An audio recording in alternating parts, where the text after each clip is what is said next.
Jangan buang-buang waktu lagi debat tentang orang baik itu kayak gimana. Jadilah orang baik sudah. Kamu sudah tahu, asal akalmu jalan. Selama akalmu jernih, kamu akan bisa jadi orang baik.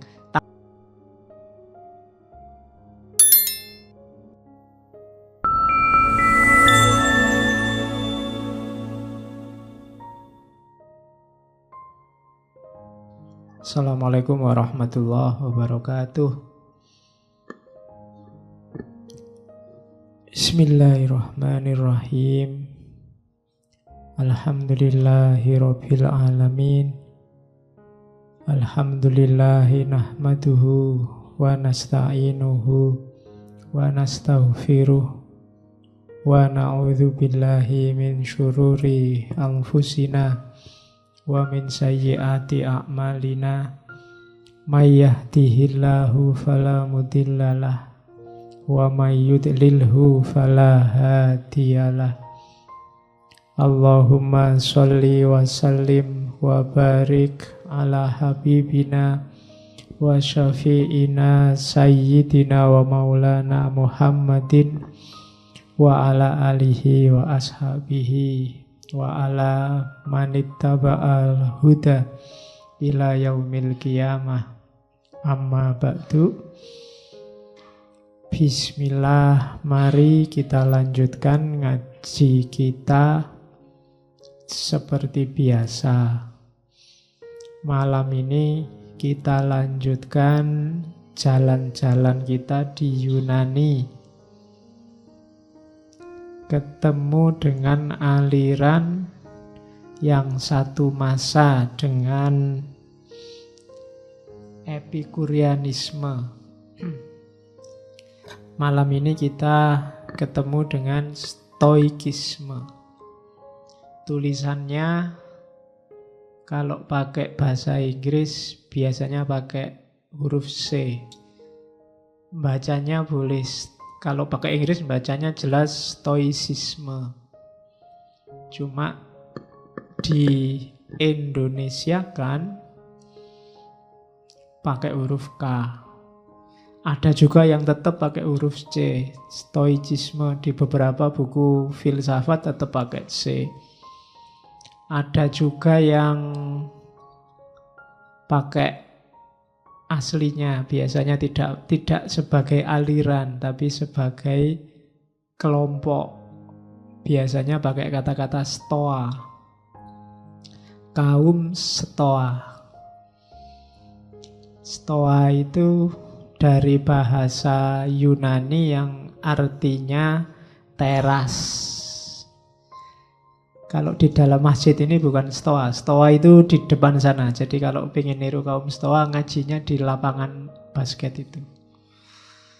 Jadi di teras. Kesannya lebih santai kalau di teras. Ya meskipun ini di dalam kalian boleh santai. Ya, bismillah ya, kita mulai ngaji kita. Stoa ini menurut saya salah satu pemikiran filsafat yang sangat, apa ya bahasaku, sangat islami. Ya, padahal ini jauh loh sebelum Islam datang. Tapi gagasan-gagasannya sangat Islam. Orang yang hanya baca judulnya kayak minggu lalu ngertinya Epikuros itu bayangannya Yunani. Yunani itu wong kafir kabeh mesti. Tapi kan gagasan-gagasannya Islami. Wong yo hasilnya akal. Akal itu kan juga bekal yang diberikan Allah pada kita untuk ngopeni dunia. Jadi kalau ada yang tanya, Pak, pembagian filsafat itu seperti apa? Saya biasanya jawabnya filsafat itu ada dua jenis. Pertama filsafat yang Islam, yang kedua filsafat yang Islami. Ya filsafat Islam itu Ibn Rushd, Farabi dan kawan-kawan. Kalau kayak Stoik ini filsafat yang Islami. Hampir semua filsafat itu menurut saya ya Islami. Asal dia diletakkan di konteksnya yang pas, dia akan berguna. Kelemahan kita selama ini kan melihatnya selalu in general dalam setiap konteks. Tapi bahkan pikiran-pikiran yang kelihatannya sangat destruktif pun kalau kita meletakkannya pas, situasinya pas, kondisinya pas, itu akan sangat berguna. Wong barang baik pun kalau situasinya tidak pas juga tidak ada gunanya. Teh ini kalau dikasihkan sekarang, saya minumnya nanti, itu pas. Tapi jam 3 subuh kamu dodok-dodok pintu rumahku hanya untuk ngasih teh ini. Teh ini tidak jadi sumber kebahagiaan, sumber nesu mesti. Jam 3 subuh cuma bawa teh. Kalau jam 3 subuh kamu ngetuk-ngetuk pintu, ya nggawa duit 2 karung gitu, ya ndak apa-apa, seneng aku. Nah, kalau cuma bawa teh ya ndak. Jadi ruang dan waktunya nggak pas. Ada yang pernah tanya ke saya, mahasiswa, Pak, ternyata masih banyak loh Pak orang yang ndak suka filsafat. Lah terus kenapa? Biasa aja kan, itu ndak luar biasa. Bahkan ngaji ini mungkin yang ndak suka juga banyak, dan itu kan biasa. Emangnya kita ini mesti baik kan ndak? Kita mesti benar kan juga ndak? Ya kan? Bistik itu baik bagi yang giginya lengkap. Orang tua yang sudah ompong ndak ada giginya, ndak iso, paling cuma dimut. Ya kan? Kacang atum itu bagi balita membahayakan, bagi kamu baik, bergizi. Jadi ya maka ada yang suka, ada yang ndak suka. Dan itu ndak harus wow, biasa aja, memang begitu. Jangankan filsafat, wong agama atau apapun yang mesti baik pun kalau konteksnya ndak cocok ya kayak merintah orang sholat, itu kan ya nggak mesti baik. Kadang-kadang orangnya sudah sholat diperintah lagi kan ya ndak baik. Atau bahasanya Cak Lontong, orang sedang sholat kok diperintah, kan ndak baik juga. Biarkan sholatnya selesai baru diperintah. Jadi nggak harus kaget kalau ada yang bilang, wah filsafat itu merusak, oh filsafat itu sesat. Ya biasa aja, macem-macem juga begitu, nggak cuma filsafat. Nabi Muhammad aja ya disesat-sesatkan, Habib Rizik aja disesat-sesatkan juga hari ini, apalagi Habib yang lain. Ya jadi biasa aja lah, nggak harus wow. Saling tidak cocok, saling beda pendapat itu biasa. Cuma jangan sampai ekspresi ketidaksetujuan, ekspresi beda pendapat itu yang kontraproduktif. Kontraproduktif itu justru merusak semuanya. Ekspresikan dengan baik. Jangan sampai batalnya sholat satu orang bikin batal kita semua sak masjid. Hari ini kan umat Islam itu begitu. Mungkin satu orang batal, yang lain ikut batal semua gara-gara satu orang ini. Nah itu yang kita jaga, jangan sampai kayak anekdot itu loh, ada orang sholat imamnya kentut, terus makmumnya yang satu bilang, imam kok kentut, batal itu. Oh, dia batal. Nanti temennya yang satu, sholat kok ngomong, batal sampean. Temennya yang satu lagi, loh kamu juga ngomong, kamu juga batal. Yang terakhir bilang, wah berarti yang nggak batal cuma aku nih di masjid ini. Akhirnya batal kabeh. Itu persis hari ini, kamu maki-maki yang tidak kamu setujui dengan cara maki-maki. Oke, kok sampai situ tadi ngomongnya? Stoikisme, kembali ke sini ya. Saya sebut Islami karena gagasan-gagasannya kaum Stoa itu sangat dekat dengan ajaran agama. Minggu lalu saya bilang Epikuros banyak dikritik ketika Kristen datang dan yang diadopsi yang Stoik ini. Bahkan di Islam juga begitu. Kalau ada yang tertarik, ada tokoh teolog kontemporer namanya Joseph Van Es. Joseph Van Es ini melakukan penelitian terhadap teologi Islam, Asy'ariyah, Mu'tazilah, dan lain-lain itu. Dia menyimpulkan bahwa logikanya ilmu kalam itu bukan logikanya Aristoteles, tapi logikanya Stoa, gaya Stoik. Jadi kita kan sering menyebut umat Islam itu mewarisi cara berpikir rasional ala Aristoteles. Tapi katanya Joseph van Es enggak. Yang diwarisi itu Stoa, gaya stoik. Oke, mari kita lihat stoik ini seperti apa. Stoik ini filsafat yang paling panjang umurnya. Di catatan saya itu tokoh-tokoh stoik diawali dari abad ketiga sebelum Masehi sampai abad ketiga sesudah Masehi. Sekitar 500 tahun. Fase-fasenya pun juga panjang. Biasanya orang membagi 3, fase awal, fase tengah, sama fase akhir. Fase awal itu nanti Zeno, diawali Zeno. Kalau fase tengah diawali Poseidonis itu, dan nanti fase akhir ada Epictetus, Marcus Aurelius, dan Seneca. Yang tak tampilkan di gambar ini 3 orang. Yang paling atas itu Zeno, mbahnya Stoik. Yang di bawahnya itu Epictetus, dan yang paling bawah itu Marcus Aurelius.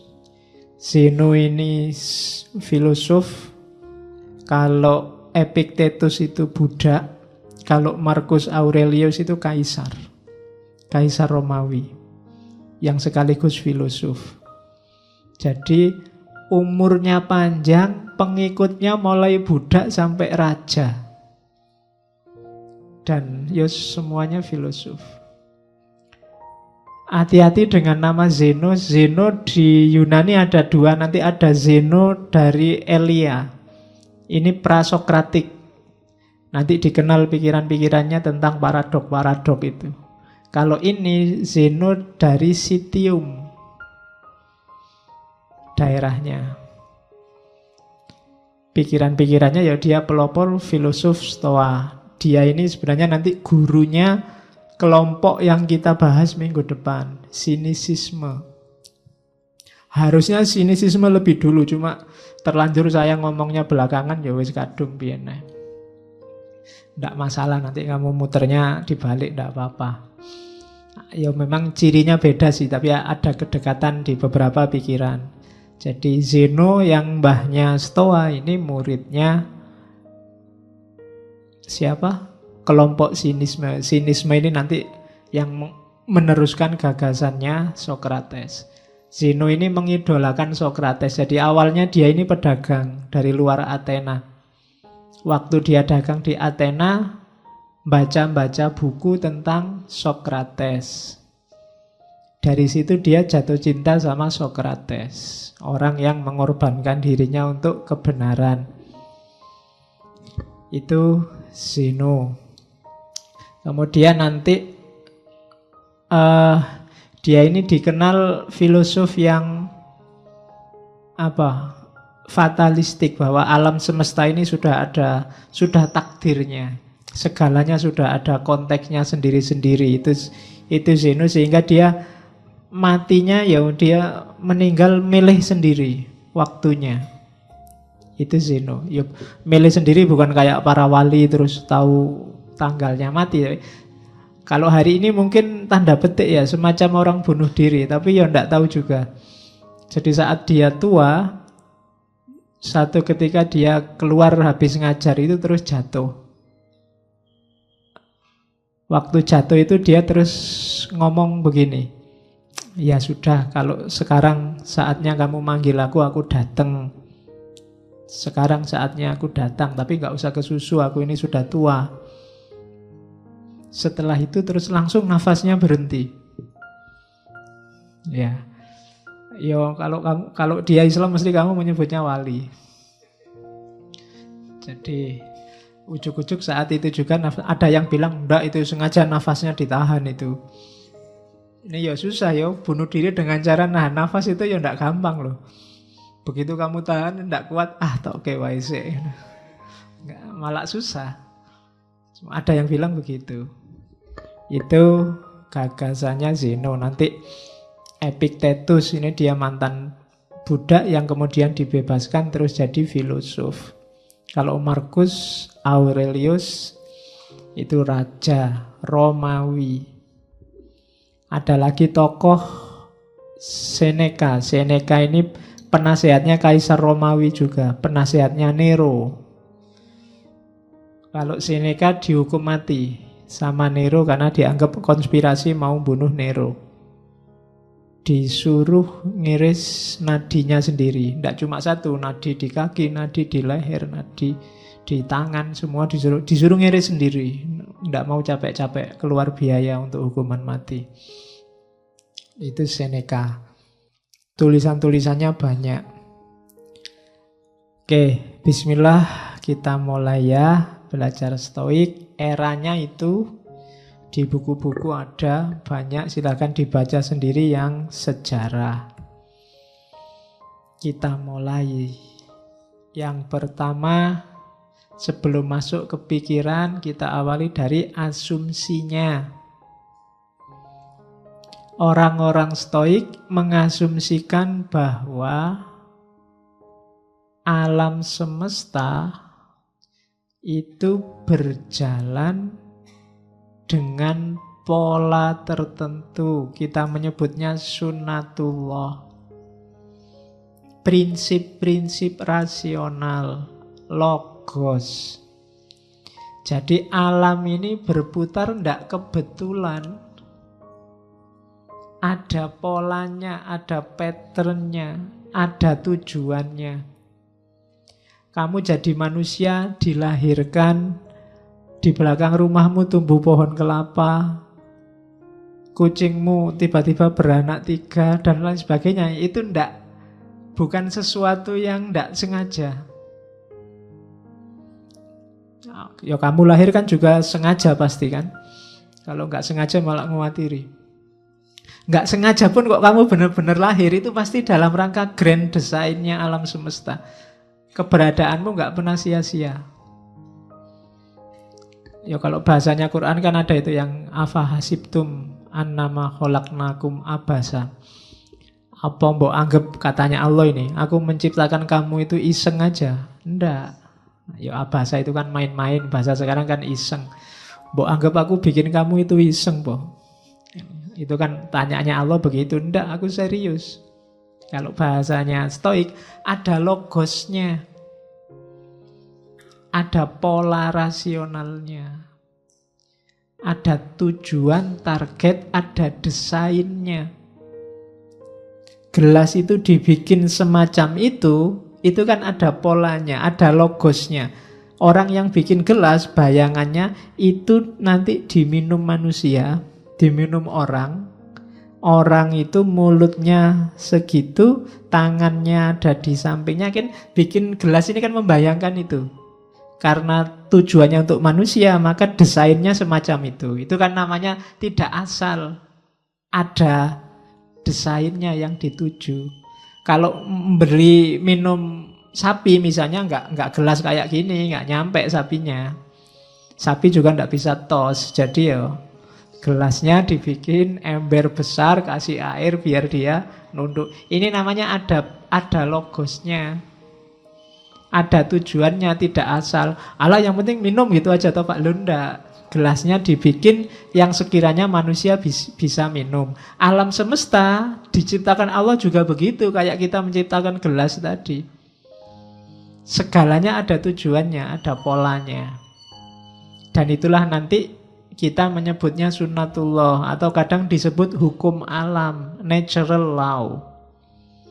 Itu logosnya. Ya hukum alam itu kayak gelas ini loh. Ini tutupnya ya.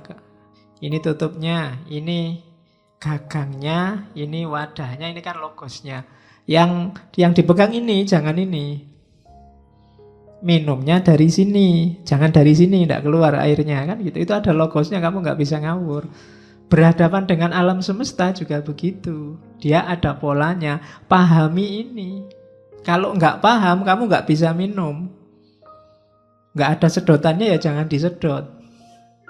Kan begitu. Bismillah, silahkan diminum, tidak apa-apa.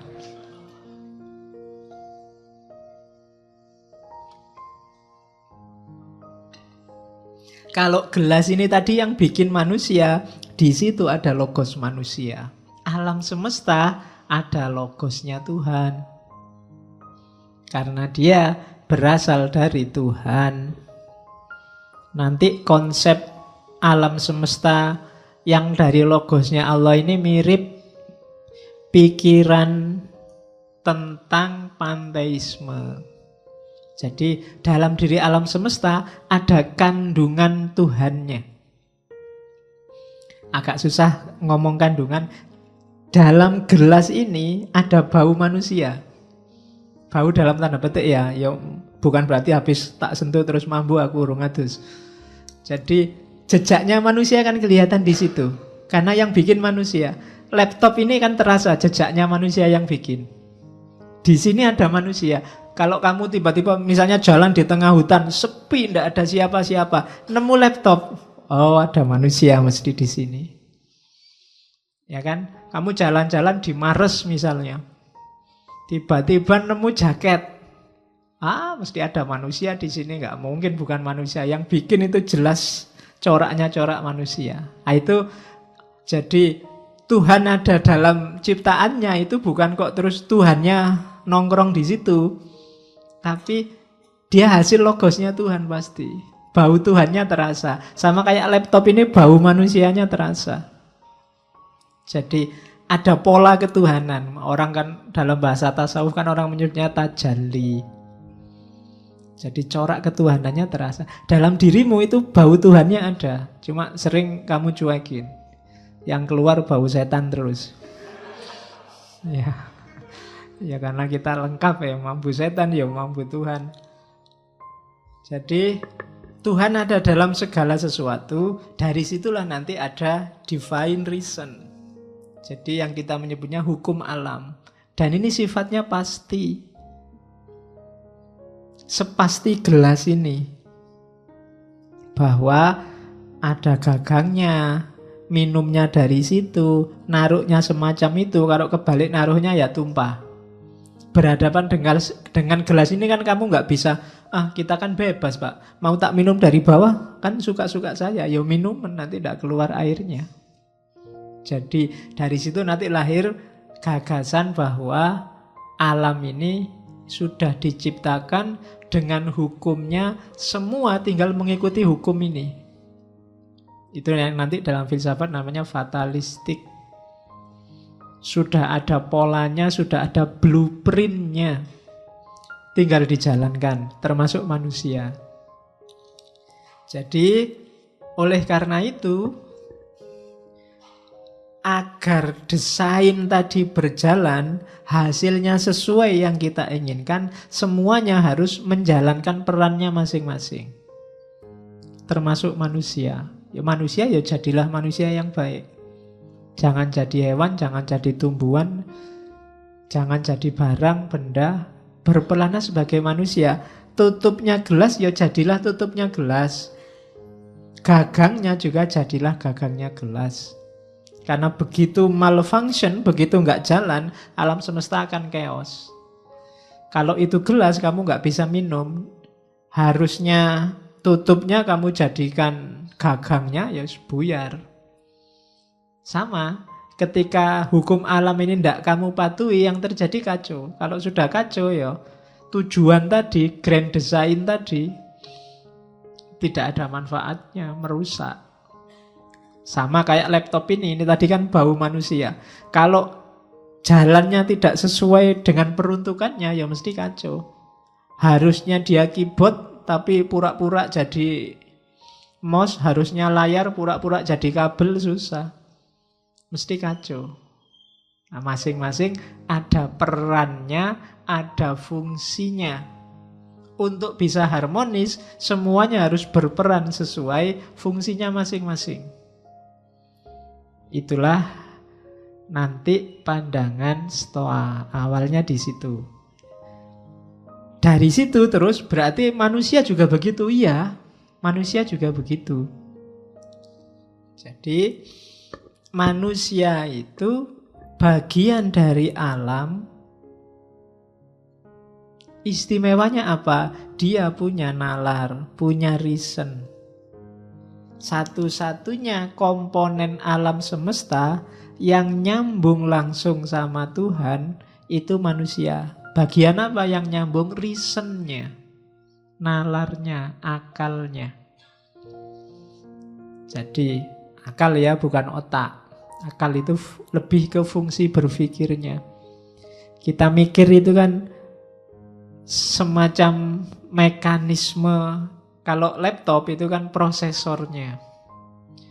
Dari situ kan dia bisa ngapa-ngapain.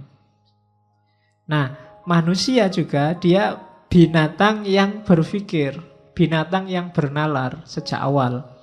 Ini diawali dari Sokrates, Aristoteles mendefinisikan ini.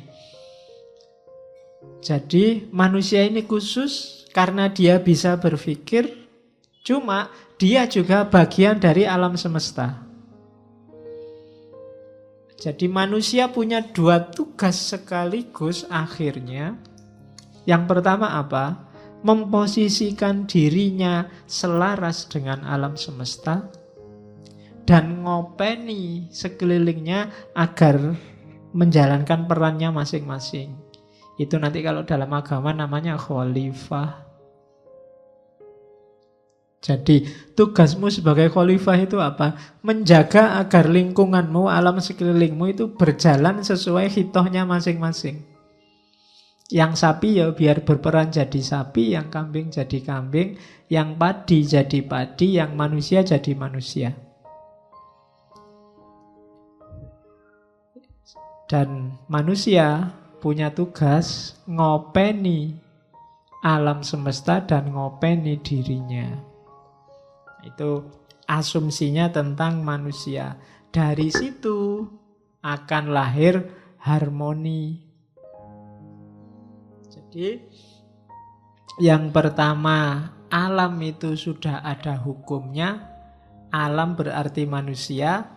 Kemudian yang kedua, manusia itu dia punya akal, punya nalar yang membedakan dari yang bukan manusia.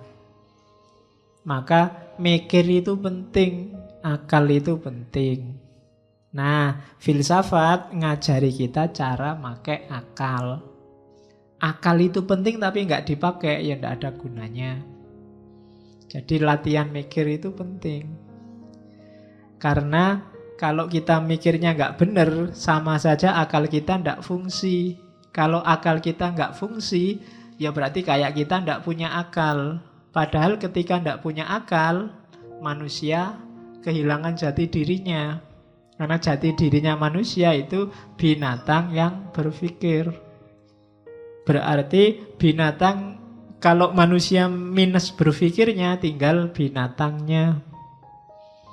Hati-hati, kalau kamu tidak mikir berarti statusmu turun dari manusia jadi binatang. Makanya jangan deket-deket temenmu yang sedang stres. Judek aku ora iso mikir, wah hati-hati itu. Ya, kalau sudah judek ndak iso mikir itu alamat sudah. Tinggal binatangnya, wong kan berpikirnya nggak bisa sudah. Oke, jadi manusia itu berpikir mandiri, tapi dia juga terikat oleh hukum alam. Karena dia bagian dari alam semesta. Salah satu elemennya. Kalau manusia kacau, ya lingkungan sekelilingnya juga akan kacau. Maka manusia harus berpikir, bertindak, berperilaku sesuai dengan keselarasan alam semesta. Nah, itu asumsi kedua. Terus, nah, gimana caranya manusia biar selaras? Ya, lakukan hal yang baik. Yang baik itu apa? Yang harmoni dengan alam. Harmoni dengan akal, harmoni dengan Tuhan. Kamu tidak harmonis dengan salah satu ini aja, tidak akan bisa baik hidupmu. Kalau kamu nggak harmonis dengan alam, kamu sakit. Manusia itu kan tubuhmu ini kan bagian dari alam. Kalau kamu nggak harmonis, kamu pasti sakit. Nggak harmonis itu salah satu unsurnya terlalu banyak, itu kan tidak harmonis. Terlalu banyak air ya kembung, terlalu banyak angin masuk angin. Terlalu banyak, apalagi unsur-unsur hidupmu kan banyak itu. Coba terlalu banyak gula, diabetes. Itu karena nggak harmonis. Oke, terlalu banyak ketawa, stres.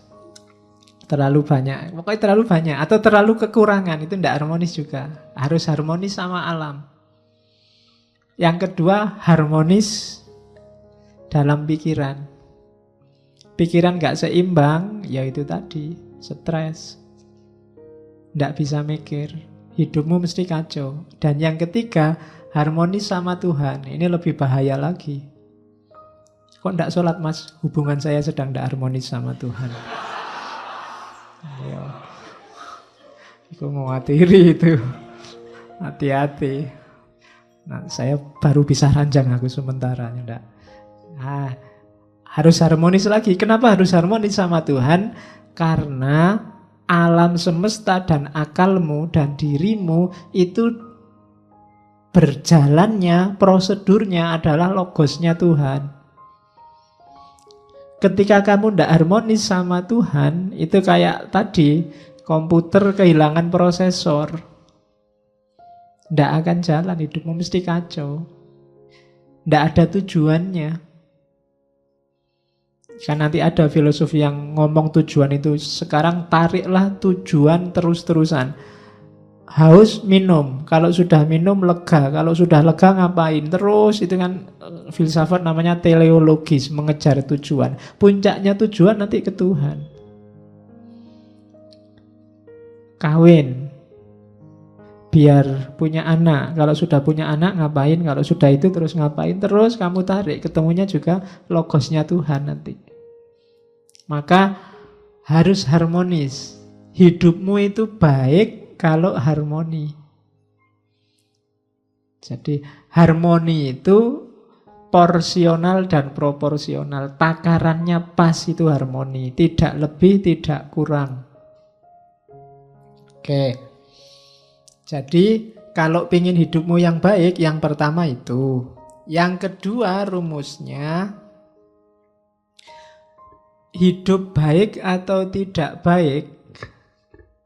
Tadi kan kita pakai akal. Yang di luar kontrol kita, itu tidak bisa disebut baik dan tidak baik. Katanya filosof Stoa. Kamu kan tadi pingin harmonis dengan alam, dengan akal, dengan Tuhan.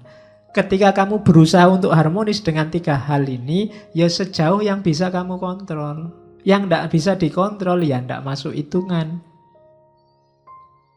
Pak, saya ingin harmonis dengan planet Mars, Pak. Ya kadoan. Susah. Pak, saya ingin harmonis. Tidak, harmonis itu dengan yang dekat-dekat. Yang terjangkau, yang bisa kamu kontrol. Gimana caranya agar ngaji ini lebih santai? Ya, itu kan bisa di dalam jangkauan kita. Tapi yang di luar jangkauan ya tidak usah dihitung. Kalau dihitung ya wong di luar kontrol kita. Gimana caranya yang di ngaji malam ini masuk surga semua? Wah, itu kita di luar kontrol kita. Bisanya cuma mendoakan. Ya syukur-syukur besok kita bisa ngaji filsafat bareng-bareng di sana. Kalau enggak ya berarti ada yang kececeran itu berarti. Oke. Jadi harmoni tidak harmoni jadi tanggung jawab kita, terkena nilai atas diri kita kalau itu dalam jangkauan kita.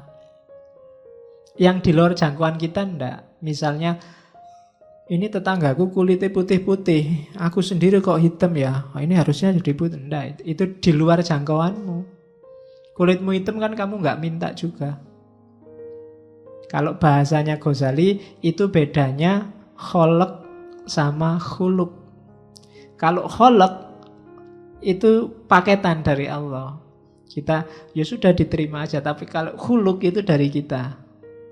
Kholq itu kan rambutmu keriting apa enggak, kulitmu hitam apa enggak, bibirmu kayak gimana, itu kan Allah. Kamu enggak dosa, enggak apa-apa. Tapi kalau khuluq ini hubungannya sama dosa, berada dalam kontrolmu. Makanya enggak usah galau kalau rambutku keriting ya Pak, kulitku kok hitam ya Pak. Nah, kamu enggak dosa, tenang aja, enggak usah galau. Iya.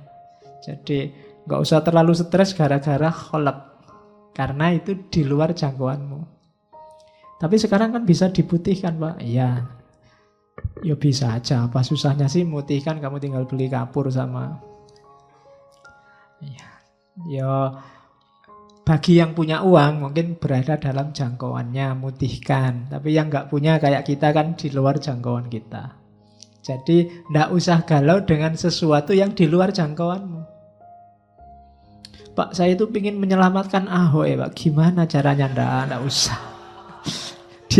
Di luar jangkauanmu itu nggak usah ndaki-ndaki, nggak nyampe. Wong kamu besok bisa makan apa enggak masih mikir mau menyelamatkan Ahok. Jauh. Jadi enggak, yang di luar kontrolmu enggak. Jadi baik atau buruk itu dalam yang bisa kamu kontrol. Jadi yang pertama tadi rumusnya, baik itu yang harmonis. Yang kedua, baik atau buruk itu yang bisa kamu kontrol. Terus yang ketiga, tadi kan disuruh harmonis. Harmonis dengan alam, harmonis dengan akal, harmonis dengan Tuhan. Itu jawabannya satu. Melakukan kebajikan. Kebajikan itu berarti apa? Melakukan hal yang utama. Semua yang baik, semua yang berakhlak, semua yang bajik, itu hasilnya harmoni. Begitu ada yang melakukan yang tidak baik, tidak bajik tadi, lahirnya mesti chaos. Kenapa kok kacau? Karena banyak yang tidak menetapi kebajikan. Begitu ada satu yang tidak jujur, mesti nanti yang bersangkutan dengan dunia ketidakjujuran itu akan kacau. Misalnya saya bohong, harusnya saya masuk, saya tidak masuk, dan aku diem-diem aja, tidak ngomong-ngomong. Itu kan kacau, kamu datang ke sini kosong kacau. Gara-gara ketidakbajikan satu.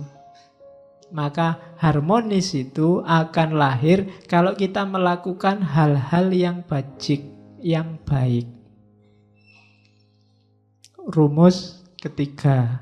Jadi kalau ingin jadi orang baik, yang pertama targetnya kebaikan itu harmoni. Yang kedua, baik atau tidak itu hanya dalam hal-hal yang bisa kita kontrol saja. Yang enggak, ya enggak bisa baik, enggak bisa buruk. Yang ketiga, harmoni itu akan lahir melalui kebajikan. Enggak mungkin dari hal-hal yang tidak bajik akan lahir harmoni. Dari kecurangan, dari pengkhianatan, dari kebohongan, dari ndak akan. Mesti yang lahir chaos. Kalau sekarang belum, tunggu saja saatnya. Nah, jadi ini katanya Zeno ya. Jadi etikanya Zeno. Kemudian yang keempat, oleh karena itu, akhirnya apa? Harmoni itu akan kembali ke kita lagi. Tadi kan kita mewujudkan harmoni lewat jalur kebajikan. Kalau sudah bajik, akan lahir harmoni dalam jiwa kita. Tenang kita. Jadi rumusnya orang hidup itu katanya Zeno, yang pertama wujudkan harmoni dalam hal-hal yang bisa kita jangkau. Jalannya adalah melakukan kebaikan. Kalau semua sudah kita lakukan, jiwa kita akan tenang, harmonis juga. Jadi 4. Kalau kita bisa mewujudkan 4 ini, kita akan hidupnya enak. Itulah sunnatullahnya, kebaikan. Rumusnya itu. Kalau dilanggar sejak awal, ya kita tidak akan bisa menemukan harmoni dalam diri kita. Kalau jiwamu masih selalu nyari, pingin enak, masih pingin terus nuntut terus, berarti kamu perlu mewujudkan ini. Jalanmu perlu dihidupkan lagi lewat kebaikan. Biar lahir harmoni, biar jiwamu tenang. Dan itu pun dalam hal yang bisa kamu jangkau. Yang tidak bisa dijangkau, ya berdoa saja. Karena logosnya logos Tuhan. Ya biar Tuhan yang intervensi. Oke, ini rumus pertama dari Zeno. Ini kalimatnya Marcus Aurelius tadi, yang kaisar tadi, menurut saya bagus. Waste no more time arguing about what a good man should be. Be one. Ya, jangan buang-buang waktu lagi debat tentang orang baik itu kayak gimana. Be one, jadilah orang baik sudah. Nggak usah terlalu panjang diskusinya. Kalau tentang jadi orang baik, kamu nggak usah tanya, orang baik itu kayak gimana sih Pak? Gini baik enggak, gitu baik, nah kesuwen. Jadilah orang baik. Kamu sudah tahu, asal akalmu jalan. Ya, selama akalmu jernih, kamu akan bisa jadi orang baik tanpa harus panjang-panjang diskusi, katanya Marcus. Jadi waste no more time arguing about what a good man should be. Be one. Wis dadi wong apik. Oke, jadi kalau ada yang tanya, gimana caranya jadi orang baik? Ya jadilah orang baik. Kamu sudah bisa. Masa ada yang tidak bisa jadi orang baik? Bisa. Cuma mungkin kamu tidak mau aja atau malas aja. Pasti bisa. Tidak ada orang yang tidak bisa jadi orang baik asal pikiranmu jernih.